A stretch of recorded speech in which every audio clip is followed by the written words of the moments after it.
哇塞，这个回头率真的是可以的啊！看上敞篷，让我这种 I 人都变成社牛了。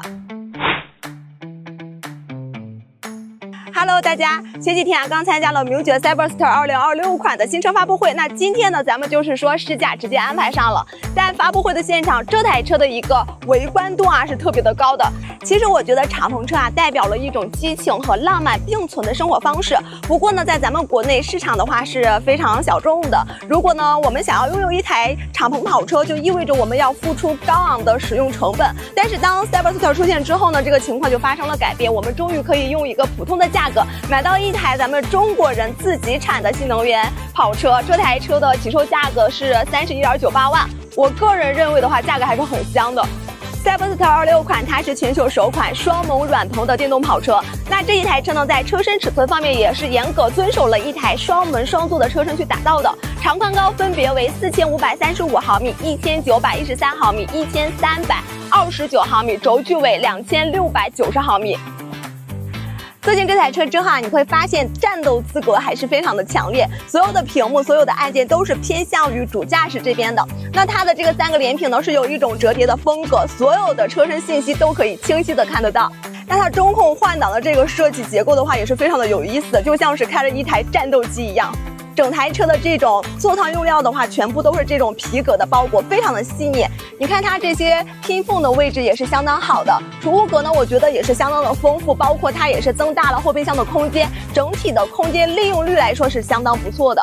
大家也可以看到，它整个座椅两边的这个侧翼是非常厚实的，包裹性很强。然后另外呢，它的主副驾座椅还增加了电动腰托的功能，在驾驶和乘坐体验上的话，就会更加的舒适了。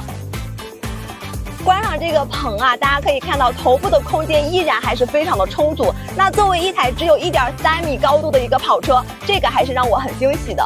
那这一台车的重心呢，只有44厘米，跟很多的燃油跑车的话其实是相差无几的。那这也是一台跑车在操控层面的一个非常精妙的地方所在。这一台车呢是一个双电机4驱的一个版本，0-100加速3.2秒，最大功率400千瓦，峰值扭矩的话是725牛米，加速时的推背感还是很强烈的。MG 是一个国产品牌，但是在底盘打造方面呢，是其 F1 赛车底盘调教大师给调教出来的。XDS 的弯道动态控制系统的话，在过弯时会合理的分配扭矩，转向返回会更精准，所以这个底盘是给了 Cyberster 非常有趣的灵魂。尤其在过一些比较颠簸的路面的时候，你能够感受到非常清晰，它的悬架非常的舒适。如果你开着这一台车去上下班的话，也会感觉非常的舒服。智能驾驶辅助方面，新车的话也是搭载了 L2级的智能驾驶辅助系统，整合了自适应巡航、车道保持辅助和自动紧急制动等功能，显著提升了行车的安全性。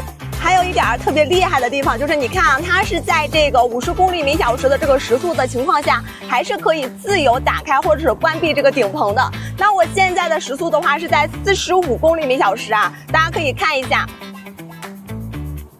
它依旧可以关闭顶棚，而且它整体关闭的时间大约是在10秒钟左右。风噪的话，大家可以听到几乎的话是可以忽略不计的。然后路噪呢，其实也是在一个非常低的一个水平。那在打开的时候，你会发现我这个头发几乎是不会受到风流的影响的，就是因为这个升级之后的26款 Cyberster 的话新增了挡风板，不仅的话可以有效的去减少这个车内的乱流，而且的话也会增加这样的一个行驶的安全性。